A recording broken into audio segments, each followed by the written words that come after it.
Buat pertama kalinya sepanjang perang, peluru berpandu Rusia telah memusnahkan sebuah kilang milik syarikat Amerika yang terletak di wilayah Ukraine. Kejadian ini berlaku pada 26 Julai di Kiev, tetapi kita hanya mengetahuinya sekarang apabila akhbar British Guardian melaporkannya. Beberapa hari kemudian, hari ini, Presiden Amerika Syarikat Donald Trump secara tiba-tiba menyatakan bahawa beliau masih belum memutuskan sama ada akan memberikan lesen kepada Ukraine untuk menghasilkan peluru berpandu bagi sistem Patriot. Ini menimbulkan persoalan.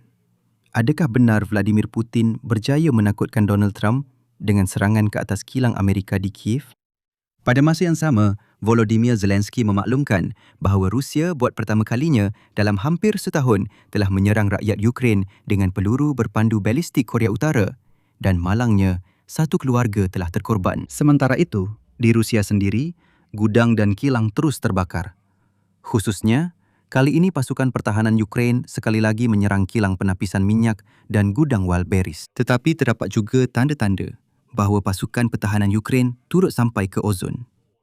Sementara itu, pihak berkuasa Moscow Oblast sudah mula menyediakan infrastruktur utiliti untuk kemungkinan undang-undang tentera dan mobilisasi. Jadi, dalam episod ini, mari kita bincangkan semua peristiwa terkini satu persatu. Nama saya Alexei Pecci. Mari kita bincangkan semua topik ini bersama-sama. Tetapi sebelum kita mulakan, saya ingin meminta anda untuk melanggan saluran YouTube ini. Kita sedang menuju ke angka 300,000 pelanggan. Saya akan sangat berterima kasih atas setiap langganan anda. Jadi, saya akan mulakan dengan serangan Rusia ke atas kilang Amerika. Menurut Guardian, pada 26 Julai, peluru berpandu balistik Rusia telah memusnahkan bangunan pengeluaran syarikat Terminal Autonomi yang didaftarkan di Amerika Syarikat.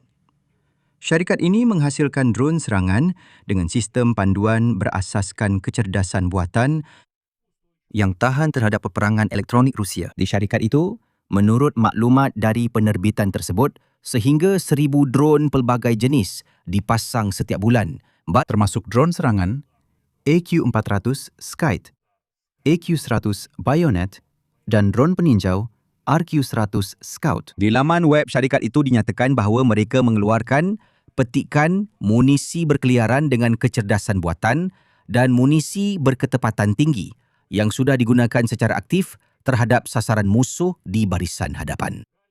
Guardian menyebut ini sebagai kes pertama yang diketahui sepanjang perang berskala penuh apabila serangan Rusia memusnahkan sasaran milik syarikat Amerika Syarikat. Dan inilah yang menarik. Laporan ringkas Kementerian Pertahanan Rusia sendiri pada 26 Julai melaporkan tentang serangan ke atas, petikan, tempat pemasangan dan penyimpanan drone di bahagian barat daya Kiev.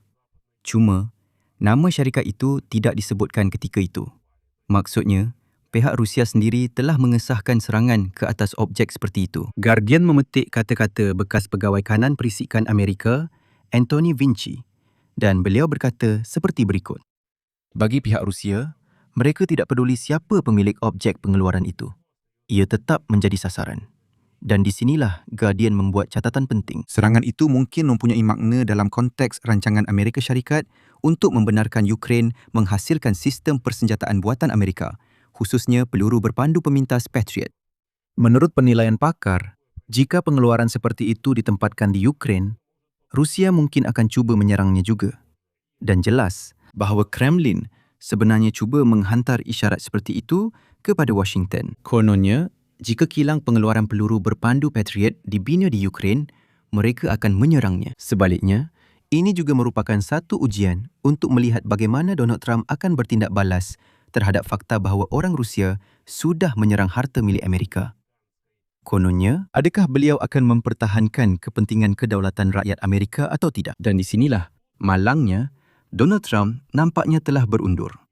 Lihat bagaimana ini berkait dengan peristiwa kedua pada hari ini. Pada sidang kemuncak NATO bulan Julai di Ankara, Donald Trump menyatakan kesediaan Amerika Syarikat untuk memberi Ukraine hak untuk menghasilkan peluru berpandu bagi sistem Patriot secara sendiri. Dan Zelensky kemudian mengumumkan pakej bantuan baharu dengan peluru untuk sistem-sistem tersebut.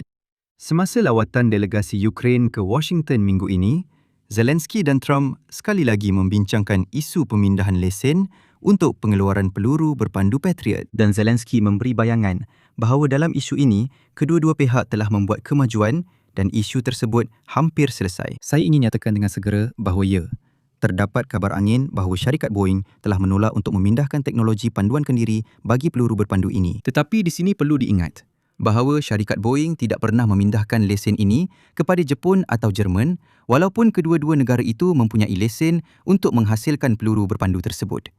Jadi sekali lagi, orang Amerika telah memberi peluang untuk memasang dan menghasilkan peluru berpandu itu di Jerman dan Jepun. Tetapi Boeing dengan jelas menyatakan bahawa mereka tidak akan pernah memindahkan lesen untuk menghasilkan sistem panduan peluru berpandu kepada sesiapa pun. Dan bahkan Jepun yang sudah memulakan pemasangan peluru berpandu masih menerima daripada Boeing sistem panduan dan hanya mengintegrasikannya ke dalam peluru berpandu yang mereka pasang sendiri. Maksudnya di sini, Boeing bukannya tidak mahu memberi lesen kepada Ukraine sahaja, malah mereka tidak memberikannya kepada sesiapa pun. Dan kini, selepas beberapa hari saja, hari ini, beberapa hari selepas serangan langsung oleh Rusia ke atas kilang Amerika di Kiev, Trump dalam temu bual dengan Financial Times berkata seperti berikut. Keputusan mengenai lesen untuk pengeluaran peluru berpandu Patriot untuk Ukraine masih belum dibuat. Tetapi beliau juga secara umum berkata belum memutuskan sama ada mahu memberikan lesen itu atau tidak. Seterusnya saya akan petik kata-katanya. Anda tahu, ini adalah senjata yang sangat luar biasa. Dan kita perlu lebih berhati-hati dengan siapa kita memberikan lesen. Sebenarnya, kami tidak melesenkan peralatan itu. Kami sedang mempertimbangkannya. Dan selepas itu, sesuatu yang mengubah keadaan sekali lagi berlaku. Kerana Trump menyatakan bahawa keutamaannya sekarang bukanlah untuk memperluaskan pengeluaran senjata, tetapi untuk menamatkan perang itu sendiri. Sekarang, dengarlah betul-betul. Petikan. Kami mahu perang di Ukraine dengan Rusia berakhir. Saya tidak mencari peluru berpandu. Maafkan saya, tapi ini memang teruk. Kerana saya ingatkan sistem pertahanan udara Patriot bukanlah sistem serangan, tetapi sistem pertahanan. Fakta bahawa Ukraine akan mempunyai, katakanlah, beberapa ratus peluru berpandu pemintas Patriot sendiri tidak bermakna perang akan berterusan kerana perkara ini. Tidak. Peluru berpandu ini boleh disimpan di gudang. Apa masalahnya? Perang boleh dihentikan pada bila-bila masa. Ini bukan senjata serangan. Senjata ini sama sekali tidak mengancam Rusia. Langsung tidak. Ini sebenarnya adalah senjata untuk mempertahankan diri. Jika Trump mahu menamatkan perang, tekan diktator Putin. Hentikan perang. Dan apa masalahnya? Okey, Ukraine akan terus mempunyai peluru berpandu ini untuk Patriot. Ia langsung tidak akan mempengaruhi kesinambungan perang. Dan sudah tentu, tiada siapa secara rasmi mengaitkan serangan ke atas syarikat Amerika Terminal Autonomy dengan keraguan Trump mengenai Patriot. Tiada siapa yang akan secara rasmi mengaitkan kedua-dua kisah ini. Tetapi logiknya memang jelas kelihatan. Jika kilang drone sudah menjadi sasaran, tanpa mengira ia milik Amerika, maka Washington mempunyai satu lagi alasan untuk tidak tergesa-gesa membuat keputusan mengenai penempatan pengeluaran yang lebih sensitif di tanah Ukraine. Dan nampaknya isyarat daripada Putin kepada Trump telah berjaya dan Presiden Amerika Syarikat terus mula berundur. Inilah malangnya. Kita berurusan dengan Presiden Amerika Syarikat seperti itu. Yang, saya ulang sekali lagi, tiada siapa yang mengaitkannya secara langsung. Tetapi nampaknya seolah-olah dia telah takut dan terus berkata, Tidak, kawan-kawan. Lesen apa? Kami belum putuskan apa-apa lagi. Walaupun Rusia langsung tidak segan untuk memperluaskan jenis senjata bagi menyerang bandar-bandar aman di Ukraine.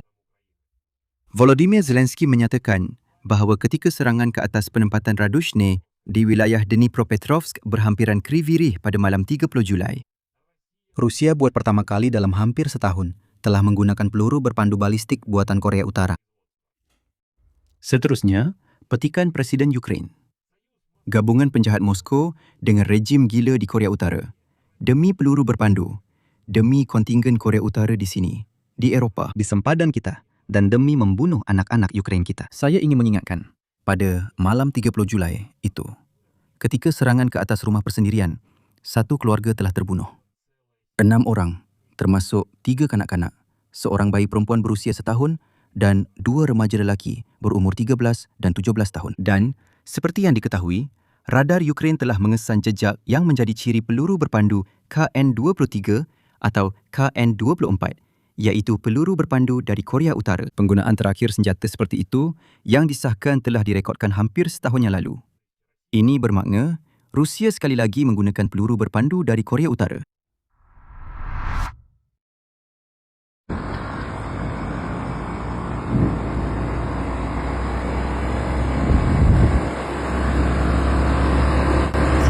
Semuanya sangat menakutkan. Saya berbaring di atas Volgograd. Pukul 5 pagi. Pukul 4.30 pagi. Sungai Volga tenang. Volgograd terbocor dengan tergesa-gesa. Semua orang masih hidup, rakan sekerja pun ada. Saya baru saja menoleh ke belakang, berdiri di atas bumbung melihat ada orang-orang tua di sana. Kamu boleh menggambarkannya. Baik, sekarang semuanya baik.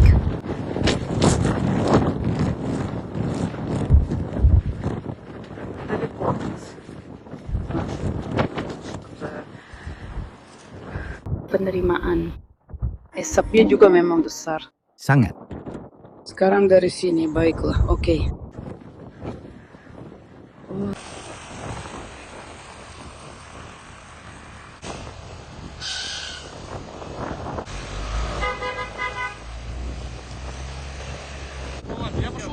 Dan kemudian, kita letak di sudut atau tepat di sini.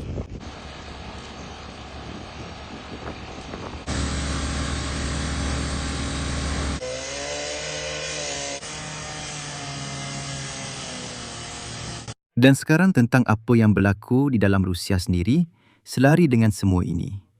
Ukraine meneruskan siri serangan ke atas logistik dan penapisan minyak. Pada malam ini, di Volgograd, drone menyerang gudang Wildberries dan pada masa yang sama, kilang penapisan minyak Lukoil, Volgograd Neftepereработка, turut terkena serangan. Di Tatarstan, serangan juga mengenai kompleks logistik Wildberries di Zelenodolsk dan di Nizhnekamsk.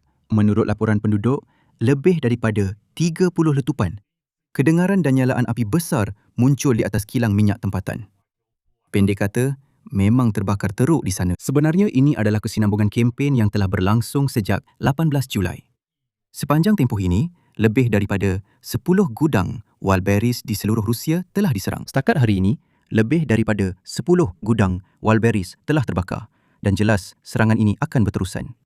Dan seterusnya, saya ingin berkongsi dengan anda, saya ingin berkongsi video daripada Excelenov tentang perkara ini, bagaimana setakat 30 Julai, berapa banyak dan di mana gudang Wildberries telah terbakar, serta bagaimana rakyat Rusia memberi reaksi terhadapnya. Selepas video pendek ini, kita akan teruskan perbincangan. Apalagi yang terbakar hari ini di Rusia? Beginilah keadaannya. Di sini panas. Di sini memang sudah panas. Tunggu. Ini memang teruk gila. Memang semua kereta habis. Van besial. Semuanya dah hancur. Kau punya memang padu, bro. Memang teruk gila, bro. Ini memang teruk. Kami bersama kau. Itu je berdiri. Hebat. Si cantik ni sial. Kita tengah makam, kita cabut. Gudang tu terbakar sial kat dalam.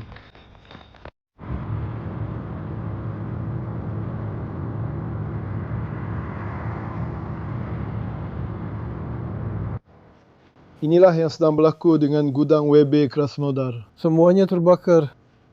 Keadaan di sini memang tidak begitu baik, sudah tentu. Beginilah. Di kawasan Nevin, gudang Wildberries terbakar. Masalahnya, barang-barang telah hangus. Ia perlu dibuat semula, dibeli semula. Paling penting, harapnya tiada sesiapa yang cedera di sana. Dan Syah.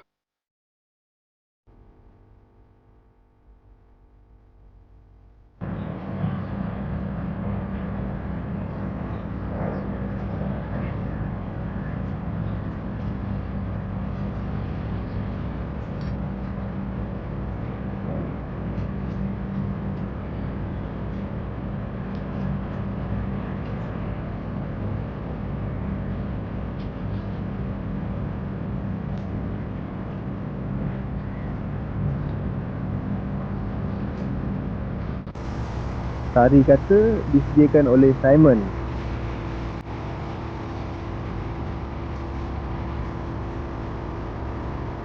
Sari kata disediakan oleh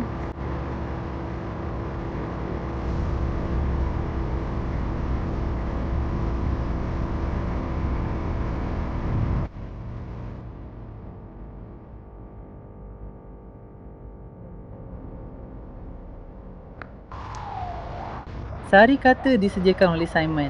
Bekalan telah dihantar, kami tidak lagi menghantar. Saya telah menulis kepada sokongan teknikal dan sokongan teknikal memberitahu saya, anda mesti membuat penghantaran. Jika tidak, anda akan dikenakan denda. Ke mana saya perlu menghantarnya? Adakah saya perlu membawanya terus ke dalam abu? Abu? Faham. Sari kata. Sekarang apa? Hati-hati. Saya sedang ajar dia. Lancar. Zambista sebelah Dan satu akan macam berbunyi bunyi seperti Rasalin. itu, si cantik.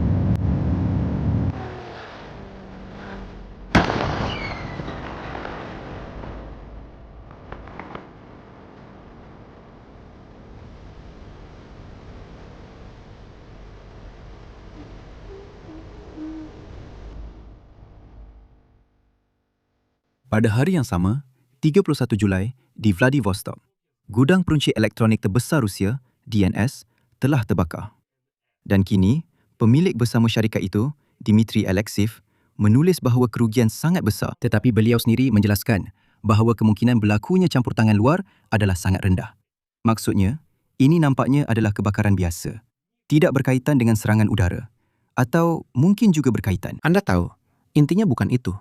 Tetapi hakikatnya, gudang-gudang di Rusia terus terbakar. Saya berada hanya beberapa meter dari puncak kebakaran. Di sini. Saya berada hanya beberapa meter dari puncak kebakaran. Di sini, bumbung sudah runtuh, dinding juga telah roboh, dan ini adalah gudang DNS yang sedang terbakar.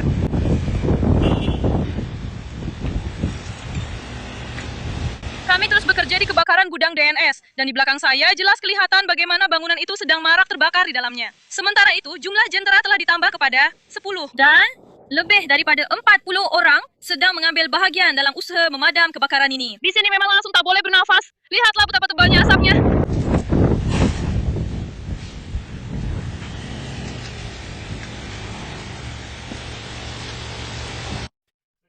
Ngomong-ngomong, hari ini juga muncul rakaman bagaimana drone Ukraine tersasar sedikit dan terkena berhampiran dengan gudang ozon. Ini menunjukkan bahawa selepas Wildberries, serangan kini beralih ke gudang ozon pula. Dan dari situ, tak jauh pula ke Yandex Market.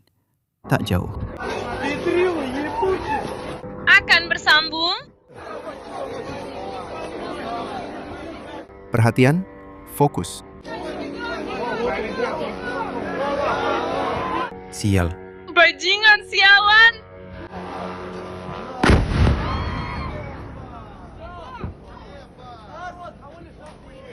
Dan yang terakhir, tetapi paling ketara, berita hari ini.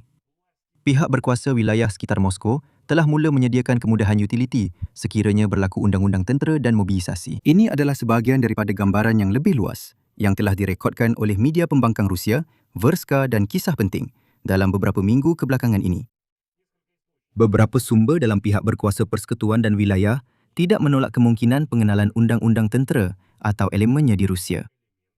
Sejurus selepas pilihan raya Duma Negeri pada bulan September, menurut maklumat mereka, selain undang-undang tentera, mobilisasi baru juga tidak dikecualikan. Kabar angin mengenainya telah beredar selama beberapa bulan. Serta pengetatan undang-undang mata wang dan larangan keluar negara bagi kategori tertentu warga negara. Dan kini, Institut Kajian Perang Amerika juga secara khusus menyatakan tentang pindaan yang memperluaskan tugas Rosgvardia. Kini, ia merangkumi secara langsung, termasuk persediaan untuk pelindungan daripada bahaya yang timbul, saya petik, semasa tempoh mobilisasi, undang-undang tentera atau masa perang. Kesimpulannya, apa yang boleh diambil daripada semua ini? 1. Kesediaan yang ditunjukkan oleh Amerika Syarikat untuk memperkukuh pertahanan udara Ukraine dengan teknologi berjalan seiring dengan bukti langsung bahawa kemudahan pengeluaran di wilayah Ukraine tetap terdedah tanpa mengira asal-usul modal. Dan inilah yang menyukarkan Washington untuk membuat keputusan mengenai Patriot. 2. Penggunaan peluru berpandu balistik. Korea Utara menunjukkan bahawa Rusia bukan sekadar menerima peluru dan anggota tenteranya dari Pyongyang, tetapi secara langsung menggunakan roketnya dalam keadaan pertempuran terhadap bandar-bandar aman Ukraine. Dan yang ketiga, sementara Ukraine secara sistematik memusnahkan logistik dan penapisan minyak Rusia, Rusia sendiri di dalam negara sedang bersiap bukan untuk deeskalasi, tetapi sebaliknya, ke arah darurat tentera dan mobilisasi baru, yang menunjukkan bahawa Kremlin menjangkakan perang yang berpanjangan, bukannya rundingan dalam masa terdekat. Di sini saya akan berhenti seketika. Sila tulis pendapat dan kesimpulan anda di ruangan komen di bawah episod ini. Langgan saluran, tekan loceng dan jangan lupa untuk tekan butang suka. Itu saja. Jaga diri anda. Jumpa lagi semua.